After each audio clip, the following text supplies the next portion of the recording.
bändklubi on tore. Aplausi ja vilega kohe kutsutakse ette. Nii. Jah, aga tunnistada võib-olla sellest, et mis siis vanast aastast uude aasta võtta, kindlasti suur kõht ja suur kehakaal, mida nüüd tuleb jälle hakata vähendama. Kindlasti saame sellega hakkama. Aga ma lähen tänase sõnaga võib-olla seda rada edasi, millega ma vanal aastal lõpetasin. Ja mäletate, ma näitasin teile neid joonistusi, mis Jumal vaimus andis. Ja ma olen seda rääkinud oma piiskopile ja olen rääkinud proostidega ja keegi ei ole seda nagu selles suhtes maha teinud, et see midagi valetatud. Aga see on mind väga innustanud. Ja nägema Jumalat, nagu nägema seda Jeesuse plaani, mis ta tegi, see on arvutanud tegelikult. Ja see paneb nagu rohkem mõtlema, kui hea on ja heldel meie Jumal. Aga täna minu teema väga siuke hirmutav, seal üks siuke hirmutav nägu on, aga mis või kes juhib meie elu? Ja kuulaja, kui ta näeks seda pilti seal üleval, on siis Jumala sõna. Jumal on andnud meile oma sõna. Et selle kaudu võiks inimene kogeda Jumalat siin maa peal. Ja ta võiks kogeda seda head elu, mida Jumal tahaks anda inimastele. Aga kahjuks on sekkunud siia ka see teine pool. See kurat, mitte Jumala teine pool, aga üks õeluskott, kes püüab oma hoobadega kuidagi mõjutada inimest. Ja maised asjad. Raha, palju raha. Kui palju on palju raha? Kas keegi oskab öelda? Kui palju on palju raha? Mäletan, kunagi Vene multifilm oli ikka, kui suur on unik. Kas üks on unik? Ei, üks ei ole unik. Aga no kaks ka ei tea, ei ole unik. No, kui suur on see unik? Aga kui palju on palju raha? Väga raske küsimus. Ja kui on rohkem, siis tahab selle rohkem. Ja mul ikka meeldib see õpetussõnades Salomoni see mõte, et verekaanil on kaks tütart. Anna ja Anna. Ja see kogu aeg nagu tahaks saada. Inimene nagu kogu aeg tahaks ikka rohkem ja rohkem. Mäletan, üks ärimees rääkis, kui sai nagu siukest tavalist keskpalka, siis oli nagu elu normaalne. Aga siis ta hakkas äri tegema, hakkas müüma, vahetama ja raha hakkas tulema. Ja ütles iga kuu vaata seda ei saa osta, sest nii palju jääb puudu. Ja tekkis nagu puudus tema sees. Kuidas huvitav, raha sai rohkem, aga tekkis nagu puudus tema sees. Aga siin on mõjutajad siis raha, võim, sõltuvusained, ilusad asjad, isegi elukaasline. Mehe kohta öeldakse, mehe mõjukamad vahendid on võim, raha ja naine. aga naised saavad ka mõjutada meest väga palju. Ja muidugi teiste arvamus, mis väga palju mõjutab inimest. Aga kelle poolt või mille poolt meie oleme juhitud siin elus? Kes või mis meid juhib? Kas oleme siis juhitud hinge ja siis ihuvajadustest või oleme vaimu juhtimise all? Ja ma tahaksin täna jagada seda, mis erinevus neil on. Kas oled ilma vaimuta lihtsalt elad siin ja käitud hingeliselt ja ostsid hingeliselt omale suhteid häid tundeid, ostad füüsiliselt toredaid ilusaid asju. Aga kuidas me käitume ja kas need on vajalikud, siis kõik on nagu kaapsi ja siin ka vajalik. Ja see, mis juhib meie elus, see annab ka meile eesmärgi ja suuna. Kui te mäletate, seda ühte joonist, see ei ole nüüd minu joonis, see piiskop Märgi joonis, aga ma olen sellest saanud nii palju innustust ja see mind nagu edasi viinud jälle nendest asjadest. Et kus on sinu suund, see juhib sinu elu. Ja Merka alustas Kolossa kirjaga vanast ja uuest inimesest, see nagu räägib ka seda. Kas sa oled seotud selle vanade asjadega või oled saanud uueks Kristuses. Ja kui sa oled saanud uueks Kristuses, siis sa otsid hoopis teisi asju. Aga samas ma ütlen ka need materiaalsed asjad on vajalikud meie elus, aga see pole peamine. Ja ärge saage minust valesti aru, et kui ma olen usus, siis ma olen täitsa tundetu jäänud asjade vastu. Ei, mul meeldib ka teatris käia. Alles käisime Mirjamiga Ugalas vaatamas Kosmopoliit, väga ilus etendus, väga tore. Oleme käinud kontserdil, käisin vaatamas maailmas parimat kitaristi kontserti Tallinnas. Mul meeldib ka seda vaadata. aga nüüd ma saan ilma selleta elada. aga ilma usuta ma ei saa elada. ilma usuta Jumalasse ma ei saa enam. see minu jaoks peamine. ja Jumal juhib ka mind oma vaimu kaudu. ja kui hea on olla vaimu juhtimise all. asjad lähevad nii ilusti balanssi. ja siin nagu on, kas siis sa oled oma elu suunanud selle vaimu peale ja otsid Jumala tahet oma elus. või oled suunanud oma elu asjade peale. ja seal on kirjakohad, mis tegelikult iseloomustavad ka täpselt seda, millest Merka rääkis uuesti vanast inimesest. kui ma olin enne vana inimene ja liikusin selles suunas. aga nüüd ma sain uueks ja minu suur muutus. kuigi kulda täpselt samasugune. võib-olla olen ilusamaks läinud, ma ei tea. aga kes või mis meid juhib ja mis on tähtis? sa hakkad kaaluma läbi, kas seda või teist teha, minna sinna või mitte minna sinna. sa hakkad kaalutlema enda sees, mis on nagu hea sulle. varem ma ei nagu elus ei kaalutlenud. kui sõpruskond tuli õllekott kaasas, siis ma lihtsalt läksin. mind ei huvitanud rohkem. aga nüüd ma hakkan kaalutlema elus, mis on hea ja mis tegelikult ei ole hea. algselt, kui Jumal lõi inimese, siin mul seda vist ei ole, jah. kõik teavad seda kirja kohta, kui Jumal valmistas inimese, kes oli põrm, kes põrm on mullast ja puhus tema ninasse eluhinguse ja nõnda sai inimene elavaks hingeks. siin on muidugi, võiks jälle mingi jutluse teha, miks ninna ta puhus, miks mitte suu. tänapäeval, kui me tahame elustada, käib suust suhu see hingamine, et elustada inimest. aga Jumal puhus ninna. ja inimene sai elavaks hingeks. inimene hakkas elama. ja tegelikult see eluhingus on Jumala vaim. sest juba 6. peatükis ta ütleb, et minu vaim ei pea jääma igavesti inimesse. sest inimene läks patuse tee peale ja tema käitumine läks väga ebainimlikuks.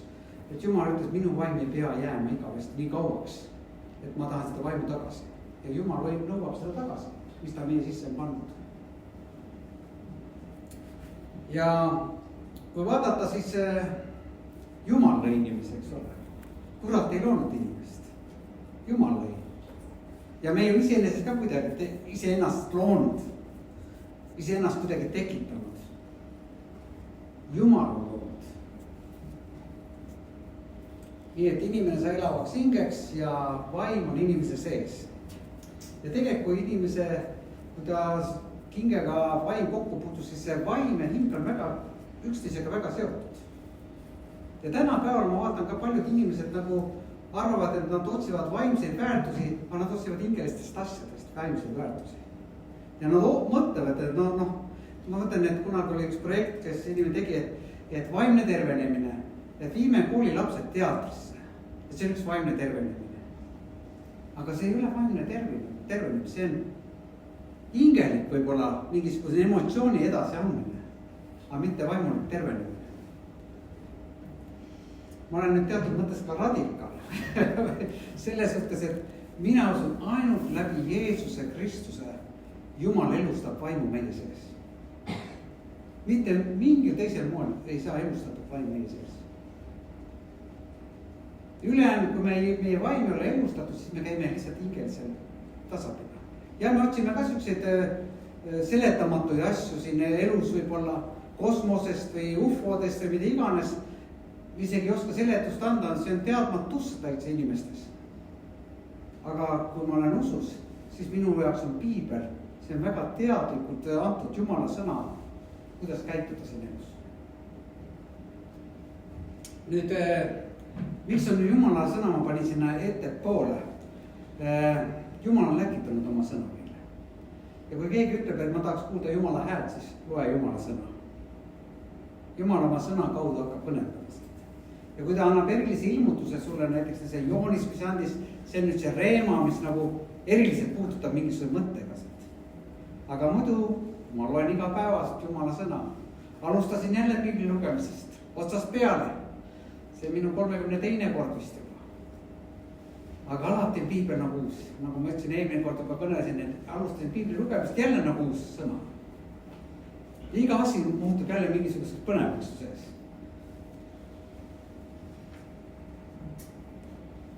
ja milleks piibel on tähtis? Sest piibel eraldab midagi meist. Sest Jumala sõna on elav ja tõhus ja vahedam kui ükski kaheterane mõõk ning tungib läbi, kuni ta eraldab hinge ja vaimu. Liigsed ja üdi ning on südame meelsuse ja kaalutluste hindaja. See südame meelsuse ja kaalutluste hindaja, ma tahtsin seda nagu rohkem teada, kuidas täpselt mõista. Üks ingliskeelne tõlge ütleb, et väga huvitav, see ütleb seda siis, mida süda mõtleb ja mida see tahab teha. Mida su süda mõtleb ja mida see tahab teha. Uuem nüüd ingliskeelne tõlge ja vene tõlge ütlevad koos seda, et see on südame mõtete ja kavatsuste hindaja. Mida sa kavatsed teha. Ja vanem tõlge siis 1739 ütleb niimoodi, et ma vaatan vanad keelt ja mõtlen, et ei tea, kas väga palju saarlased rääkisid vanad keelt. See on siis mitte mõtete, vaid mõtete ja südame nõude ära mõistja. Ütleb siis vanem tõlge. Aga igal juhul Jumala sõna eraldab selle, mis on hingelik ja mis on vaimne. Ja ta kaalutleb sinu seest läbi, et sa teeksid seda, mis on Jumalale meelepärane. Rooma kiri ütleb, mida ta ütleb, et me muutuksime meeleuuenduse teel ja otsiksime seda, mis on Jumalale hea ja täiustab tema tahtmine. Ja kui Jumala sõna tuleb meisse, kui me usume Jeesus Kristusesse, võtame ta oma päästina vastu, usume igavesse ellu, siis püha vaim hakkab meie seest tööd tegema. Ja Jumala sõna ütleb, ja kui ta tuleb, ta räägib tõe vaimust, Jeesus ise räägib seda tõe vaimust. Ja kui ta tuleb, siis ta toob maailmale selguse patu kohta, õiguse kohta ja kohtu kohta. Nii ma panin siin natuke ja räägin ka seda lahti. Ka saadav tarkus või ilmutus või nägemus, mida me saame, seda on alati võimalik läbi katsuda ka Jumala sõna. Aga esmalt toob ta selguse patu kohta. Mina kogesin Jumalas, et ma teen väga palju vigu. Ja saan siiamaani aru, ikka ma olen ekslik.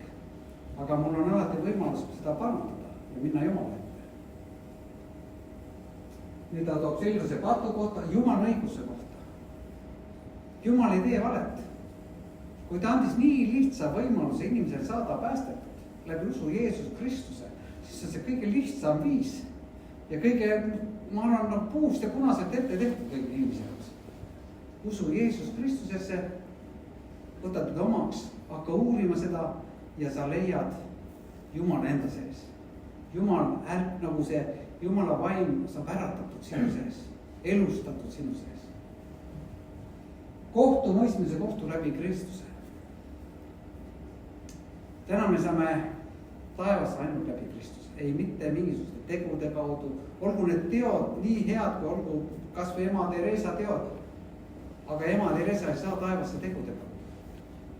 Ema Teresa saab taevasse, et ta on uskunud Jeesus Kristust kui päästet. See on väga tähtis, aga see ei tähenda, et me ei peaks nüüd alla häid tegusid tegema. Head teod on Jumala tahe.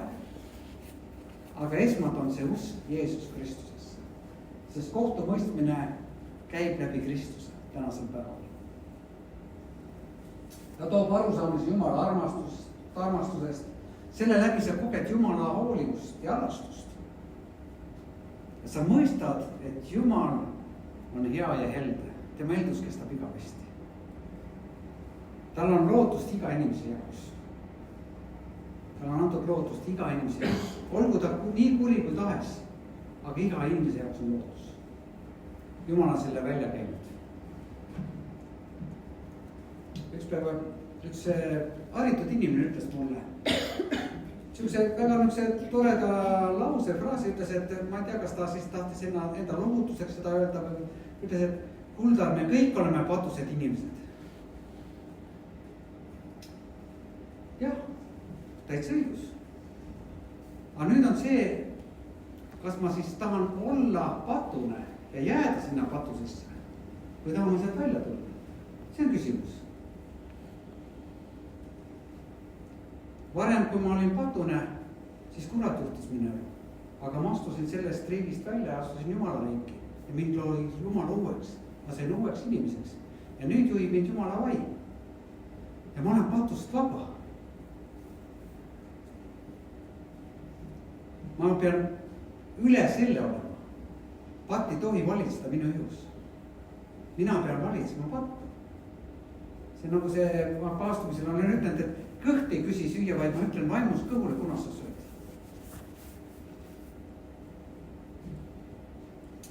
Ma olin Kanadas ja Kanadas oli ka anonüümsed alkoholikud käivad koos. Ja siuke ühes kirikus käisid koos ja mind kutsuti ka sinna, aga ma olen eelnevalt seda piiskop Pärdiga rääkinud. Ja täpselt samuti, ja kui sa seal nendes grupis ei taha midagi jagada, siis sa pead ennast ütlema, ma olen alkoholik. Ja siis sa räägid oma tunnistused, mida iganes, ja seal on siis, ma tunnistan oma viga. Aga üks asi, mida me oleme mõistnud, sõnades on tohutult palju jõuda. Kui ma ütlen, ma olen alkoholik, ma ütlen, et noh, sa tuletad meelde, et sa ole ettevaatanud nendes asjades. Aga teiseks, sa seod ennast kinni. Ja ma Kanadas, noh, ma teadsin, kõik ütlevad, ja ma ei rääkinud hästi seda inglise keelt ka, aga ma ei tahtnud öelda, et ma olen, ma ütlesin, I was. et ma olin. Aga Jumal on mind päästnud ja tervendanud. Et kas sa tahad jääda sinna sellesse mõjusse, alkoholi mõjusse või patusse või tahad sealt välja tulla. Ja mina annan tunnistust mitte sellele, et ma olen kuidagi vabast, ma annan tunnistust Jumalale. Et Jumal on mind sellest vabastanud. Meie hing seespidi sealt otsib ikka rahuldust enamasti maisetest asjadest või siis nagu ütlesin üleloomulikest teadmatutest asjadest. Kindlasti iga inimene tahaks emotsioonist kogeda, et liblikad on kõhus ja kananahk on õhul. Ja kui keegi ütles, et noh, mäletan keegi inimene rääkis, et üks vend läks kogudus ja ütleb, täna on mingi eriti hea jutust, noh, ei ole midagi sellist. Üks siis liblikaid kõhus ei olnud ja kananahka peale ei olnud, siis ei ole mingit jutust. Inimesed otsivad nagu tunded ja emotsiooni ja kui see kuidagi kõnet, siis ütleb jama jutus. Kunagi oli Taani aasta tagasi olin piiblikoolis, üks Taani vend kõneles, aga ta oli väga huumorikas. Mina ei saanud keelest aru, aga ainult inimesed naersid. Ta viskas tohutu neid anekdoote, nalju, inimesed kogu aeg naersid. Naernud samuti tore, aga rohkem, ma ei tea, kas seal oli meelepärast, et ma keelest aru ei saanud. Aga kindlasti võisid inimesed ka, see oli vägev jutus, sai naerdud ja küll oli vägev jutus. Aga kas meeleparandus ka oli, kas inimene parandas meelt oma asja, seda ma ei tea. Mina pigem tahaksin see, et inimene parandab meelt oma võib-olla elus või kas on, ma ei tea, et teed uue otsuse uuel aastal. Järgmise otsuse olgu selline, et noh, uuel aastal pean jõusaalis käima. Ja siis nädal läheb 3 mööda, siis juba jääb vaiksemaks ja ühel hetkel kaob see inimeses. Paljud inimesed lubavad küll seda teha või teist teha, aga mõningid asjad, lihtsalt asjad võisid Jumalale võib-olla öelda, et uuel aastal tahaksin olla parem selles asjas või tublim selles asjas. Lugeda piiblit rohkem, palutada rohkem, mida iganes võib teha. Ära hakka kohe jõusaali lubama. Luba see, et loed ühe lehekülje piiblist rohkem või pool lehekülge, kui tervet ei jõua. Nii et hing otsib inimest sees sellised maisid asju, kus tekiks sellised tunded ja emotsioonid, see on hing. Aga elustatud vaim otsib rahuldust vaimsetest asjadest. Ainult elustatud vaim saab otsida õigeid vaimseid väärtusi, mis on kasuks nii hingele kui ihule. Ja ka maisele surmale. Siis ühel päeval me kõik läheb lahkumist. Sellepärast on väga tähtis, et ma oleksin vaimus alati nagu valvel, kui Jumal tuleb mulle järele. Et minu usk on temas ja ma ei kahtleks. Ja tihti peale selle vastu tuleb ka kurat. Kas ikka arvad, et see aasta ikka on sul hea aasta? Ma elan ka teadmatuses, sest Kostna pühkija ju elab oma sissetulekutest ainult siis, kui teda tellitakse. Ja noh, nüüd on need vaikne aeg, kus ma ei tea, kunas hakatakse tellima. Ja sa seisad nagu usus, nagu vee peal jälle, kas mind tellitakse see aasta või tulevad uued konkurentsid, mida iganes võib tulla. Aga vaim ütleb, jää rahuks. Sina oled andnud, nagu Tea ütles, kes annab, see ka lõikab. Nii et ta toob suure kasumis meie ellu. nii et me ei pea selles mõttes kartma midagi.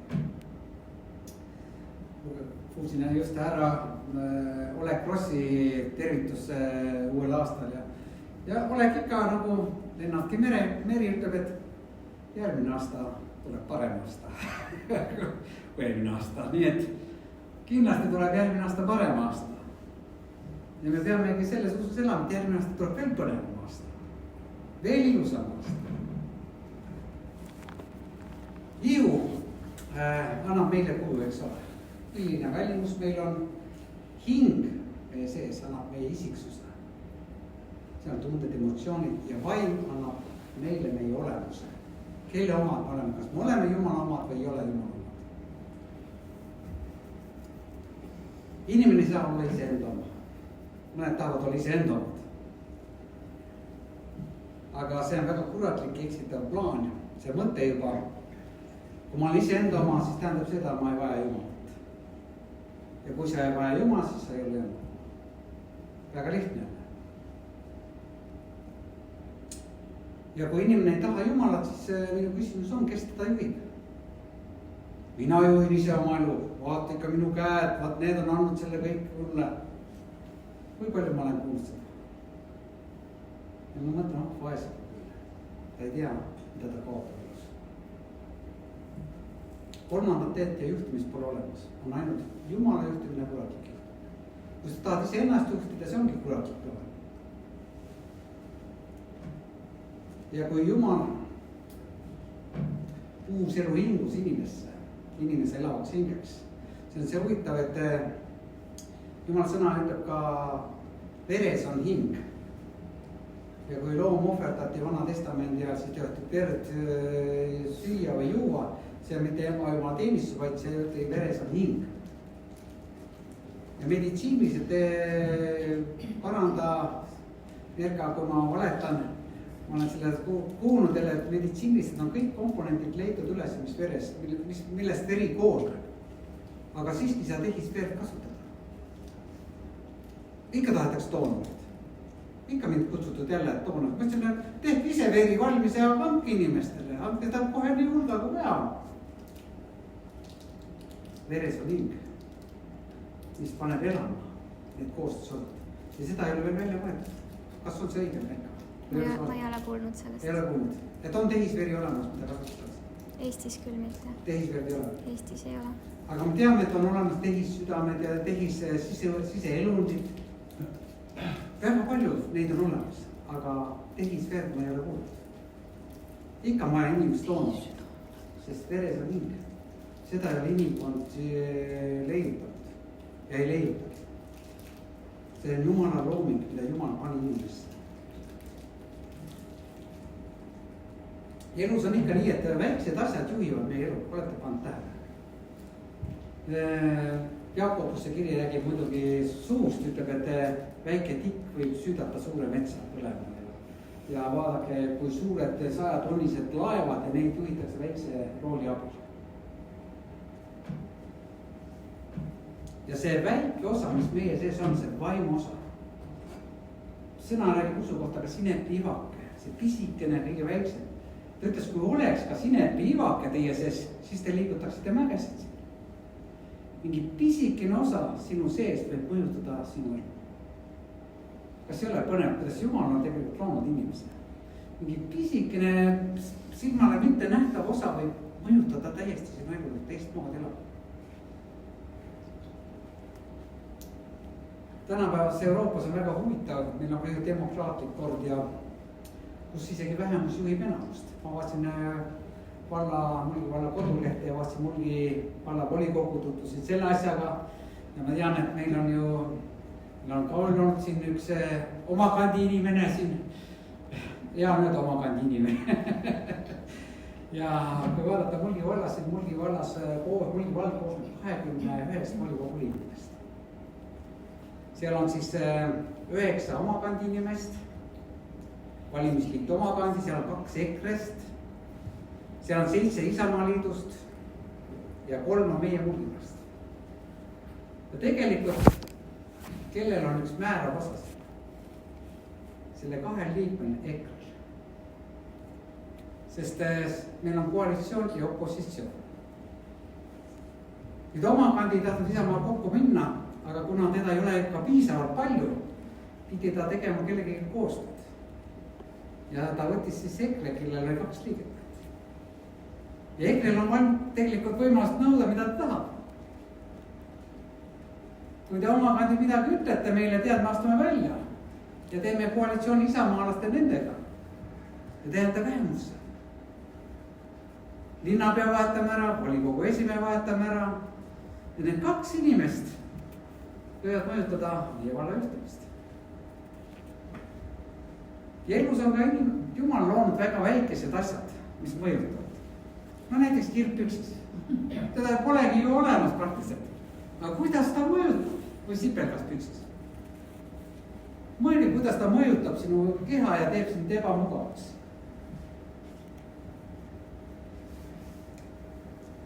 Aga mõnel maal on diktatuur. Mõnel maal peab olema võib-olla diktatuur, kus üks juhib. Ja öeldakse, ka see on õigusriik. Demokraatia, meil on õigusriik. Ja mida ma tahan öelda, armsad sõbrad? Ükskõik, mis riigikord on, aga õigusriiki pole siin olemas. Õigusriik on meie sees. Jumala sõna ütleb, õigus, rahu ja rõõm pühas vaimus. See on tema riik. Ja meil ei ole vaja otsida õigusriiki, sest me kuskilt ei avasta. Võib-olla Ameerika on natuke lähedal koos Trumpiga, aga ma ei tea. Mulle nad meeldivad selles suhtes. Aga selles suhtes ma ütlen ausalt, et seda, kas meil on kommunism või on meil demokraatia või kapitalism või mida iganes, aga seda õigusriiki pole olemas. See tuleb ühel hetkel, kui Jeesus tuleb tagasi ja võtab need inimesed, kellega ta hakkab valitsema 1000 aasta rahulikis. Aga praegu on ainult sõda ja häving. Sellest ka profeteerib Jumala sõna. Kui Mirjam rääkis eelmisel korra ka mõne pilgu prohvetitesse, siis mis prohvetid on täitunud või prohvetused on täitunud, siis üks asi on see, et te kuulete sõdadest. Ja seda me kuuleme igapäevaselt. Aga vaimu juhtimise all me võime saada tõesti osa sellest õigest riigi valitsemisest. Sest Jumal on seal boss. Jumal on president. Jeesus on peaminister. Aga see on kõige parem valimisliit või partei või mis tahes riik. Apostlite tegude raamatus me võib-olla natukene mõistame, võib-olla saame aru, et algselt tegelikult ristikogudus kasvas ka selles armastustes. Nad müüsid oma omandi ja jaotasid vara ja sõna räägib ühtegi vahest nende hulgas. See oli 20 000 inimest, aga see on ühtegi vahest nende hulgas. Ja nende respekt kogu aeg kasvas. Aga seda hakati kadestama. Riik hakkas kadestama ja teatud võimujuhid hakkasid seda hävitama. Aga algselt oli see täiesti nagu teostav. Inimesed tegid seda vabatahtlikult, armastuses. Ja tundsid au. Nad tundsid isegi tänu selles andmises, sellist tänu, me saame midagi teha. Muidugi Stalin võttis ka selle omaks kohe, hakkas kollektiviseerimise plaane selle järgi tegema. Kõik ühine. Aga ta tegi seda hirmuga. Üks oli tehtud armastusega, teine oli hirmuga tehtud. Üks oli piibelik, teine oli ebapiibelik. Aga mis siis ikkagi see vaimu juhtimine on? See vaba valik allutada ennast Jumala vaimu anda. See on vabatahtlik. See ei ole sunniviisiline. Sul on täna õigus mitte tulla järgmine kord. See on sinu vabatahtlik. Et sa tuled täna ja kuuled Jumala sõna. See on vabatahtlik, kas sa võtad piibli lahti või ei võta. Kas sa otsustad Jumala kasuks või otsusta, see on täitsa vaba valik. Jumal ei sunni kedagi, sest Jumal on armastus. Ja usk meie sees annab ka meile suuna. Usk ja vaim on olemas igas inimeses, ainukene erinevus on see, keda me usume ja mida me usume. Ja kes juhib meie. Veri jah liigutab meie mõtlemist, aga elustatud vaim läbi usu Kristusesse liigutab meie vaim. Ilma usuta Kristusesse ei ole võimalik vaimu elustada. Ilma vaimuta liigub inimene hingelisele tasandile. See minu jaoks juba nii selgeks tehtud.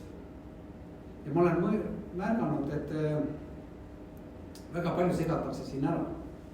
Hingelised asjad ja vaimsed asjad pannakse kuidagi kokku või püüdakse midagi miksida.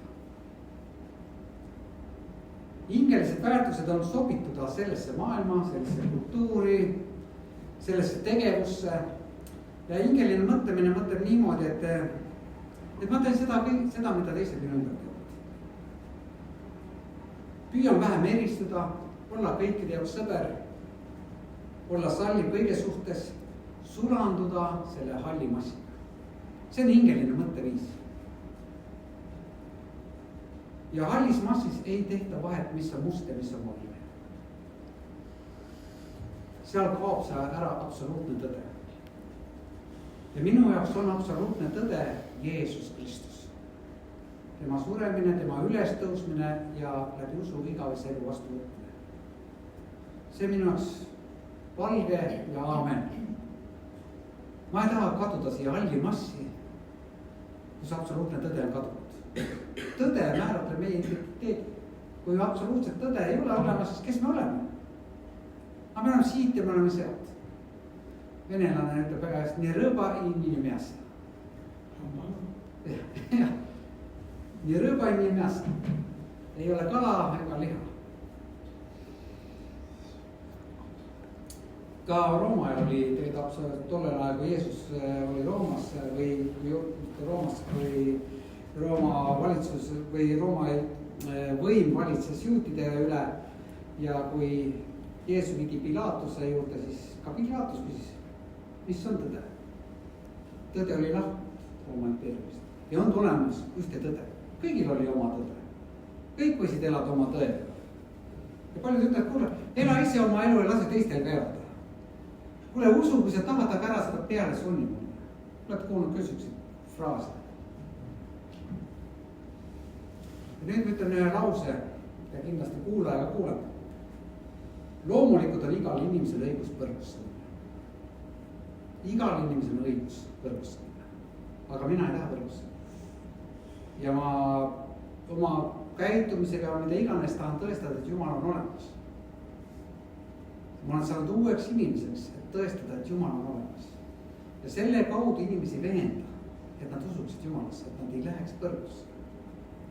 Jah, mul on pöördud ära pressi seda peale ja kas iga üks usub, mida tahab ja. Aga minu jaoks on ainult üks usk, absoluutne tõde. Jeesus Kristus. Tänapäeval eriti lääne kristlikus kultuuris olen tähele pannud üht asja, püütakse sobituda kuidagi maailma kultuuriga. Olete kindlasti seda, kas me kutsume siia Taukari kirikusse, saada palju rahvast või Terminaatoriga. Kas laulab juulikuul lumi on maas, et juulikuus kutsume. Siis saame hiilata, näeme palju rahvast meil kirikus, teeme pilte hästi palju ja paneme üles ja läkitame välismaalastele, meil on ärkamine. Võidaks teha sellist lollusi.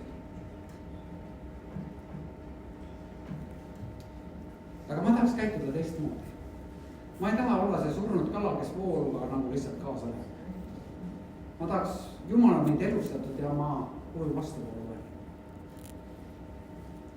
Jah, mind peetakse radikaaliks, äärmuslikuks, konservatiiviks või mida iganes murdumatuks. Võitpäine, jäik, mida iganes öeldakse. No ega kõik ei pea niimoodi uskuma, nagu sina usud ja mul on öeldud igasud asju. Aga sellisel viisil ma saan lihtsalt tõestada, et Jumal olemas on. Ja tegelikult peaks olema vastupidi. Maailm peab otsima kuidas sobituda Kristusega. Mitte kristlane pea otsima, kuidas sobituda maailma. See peaks täitsa vastupidi olema. Ma kunagi ütlesin ka, et keegi ütles, et kuulda, nüüd on rollis hakanud usuda. Keerame selle vastupidi. Kas sa oled roll, et sa ei usu? Need asjad tuleb vastupidi keerata. Ja olla julges selles, mida Jumal on sinu sisse pannud.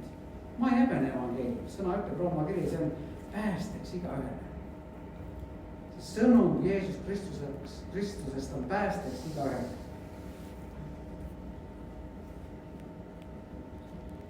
Ja kui me usume, siis ma ütlen, et mul on samuti tunded.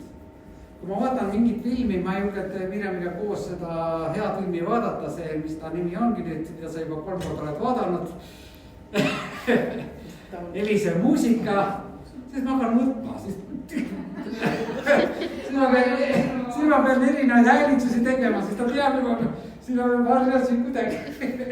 Mul on ka tunded ja emotsioonid, täpselt samuti. Ega see usk need asjad ära ei võtta. Aga usk paneb asju õiget tingu lihtsalt. Ja kui me usust liigume edasi, emotsioonid, tunded, need tulevad kõik järele. Aga lihtsalt Jumal tahab anda sul parimat elus Jumal. Uus aasta parimaga, mis on veel paremat. Ja et vaim on ka kindluse ja õiguse tunne meie sees.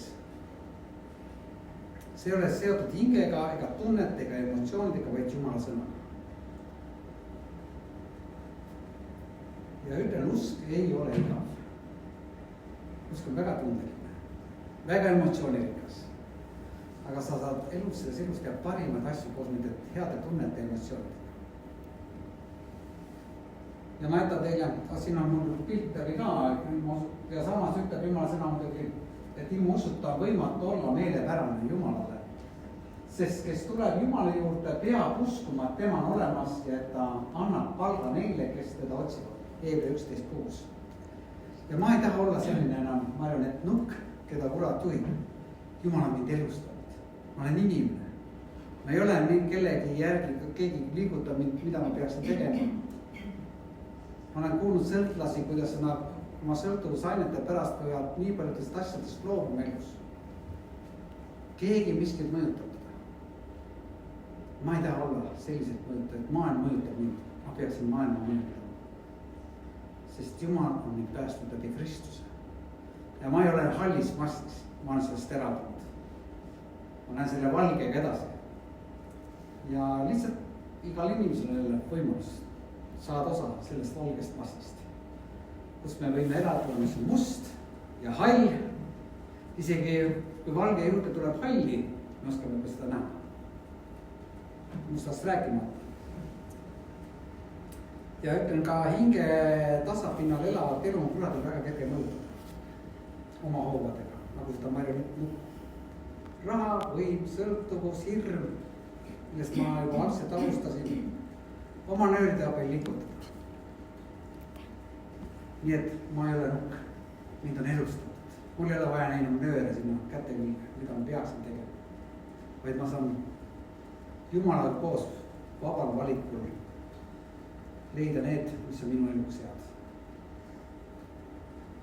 Inimesel on tähtsad tunded ja emotsioonid ja ma tõesti hindan, ma vaatan televiisoris ka sporti, vaatan natuke eestlased, kas nad pingutavad, kas nad saavad paremateks, kõik see meeldib mulle. Aga kui on hommiku aeg ja Jumala sõnaga võtab ka aega Jumala sõnaks. Iga asja Jumal läheb. Jumal annab ka neid teisi väärtusi, leida siin elus, mis on kooskõlas muidugi tema sõnaga. Elustamata vaimuga inimene, siis kes, sa võid usus olla, aga kui sa ole Kristust võtnud oma südamesse ja ole päästetud saanud, siis käid hingelisel tasapinnal. Ja tihti inimene, kes jääb kaua selle hingelisele tasapinnale, ta selekteerib oma usu elus välja need, mis talle ei meeldi. See mulle meeldi, see meeldib, seda ma teen, tahan. Aga vaimuga inimene alistub Jumalale. Vaimuga inimene alistub Jumalale. Ja sa võtad auga need võib-olla elus need muutused või midagi, mis sa pead tegema. Sa võtad rõõmuga need asjad vastu. Ja veel Lootuse külas sõltlane, kes ühineb Lootusküla programmiga. Paljud mulle ei meeldi see, mulle ei meeldi teine või kolmas. Aga sa oled tulnud programmi. Ja sa oled vabatahtlikult alistunud sellele programmile, nendele eeskirjadele, mis seal on kirjas. Aga selleks, et sa saaksid vabaks. Ja sinu tasu on see, et sa oled vaba. Sa oled ka päästetud, sa oled kindlasti see asi on samuti see, mida ainult vaba, vaid inimesed on ka päästetud. Ja see on vaba valikul. Paljud lähevad minemised, tal ei kõlba see. Ja palju on kuusust läinud inimesed eemal, neil ei kõlba see. Nad tahavad ka oma elu elada. kas mul ei ole siis oma elu, mul on oma elu. aga ma elan koos Kristusega. See on see vahe. ja sellega ma hakkan lõpetama ja ütlen ka viimase kirja koha ja järgmine kord, kui ma kõnelen siis veebruarikuus, siis ma alustan selle kirja kohaga, millega ma täna lõpetan. Siis see on nagu järg. Ja väga tähtis on teada, milleks ma pingutan siin elus või milleks ma siis nagu usun Jumalasse ja mis see mulle annab, palju küsin, mis see annab sulle või siis Hebra, siin on veel sellest joonisest veel, sest täna me vaatasime seda osa, aga järgmine kord tõstame pilgu juba selle koha peal, et näha seda tasu, mida Jumal meile annab. Ja sõna räägib ka sellest, et Hebra 11:26, sest Egiptuse arvetes suuremaks rikkuseks pidas ta teotus Kristuse pärast, sest ta tõstis oma silmad tasu poole. Lugu räägib Moosesest, kes oli Vaara tütre nagu kasupoeg ja tal oli võimalik saada osa sellest Egiptuse rikkusest ja kõigest sellest. Ta oli üks rikkamaid inimesi Egiptuses. Egiptus oli tollel ajal kõige rikkam riik ja tal oli võimalik jääda sellesse rikkusesse, aga ometi Mooses loobus sellest ja järgis Jumala tahet. Ja miks ta järgis Jumala tahet? Sest suuremaks rikkuseks pidas ta teotus Kristuse pärast, sest ta tõstis oma silmad tasu poole. Ja kui kerge on liikuda usus ja kannatustes ja raskustes, kui sa tead, mis tasu sind ootamas. Kui kerge on joosta ümber järve, kui tead, et medal pandaks nii kaela. Kas olen viimane või esimene, aga medali saan ikka. Ja mitte ainult medali pärast ei jookse, vaid jookse sellest ärategemise pärast. Sain hakkamise pärast. Nii et sellega ma siin praegu lõpetan. Nii et selle suhtes võid ka mõelda, mis on selle tasu. Ja sellest me räägime järgmine kord. Et mis või kes juhib sinu elu ja mis on selle tasu. Kas sa tahad seda maa peal kätte saada kõike või tahad sa taevas kätte saada, see on nüüd sinust. Aamen.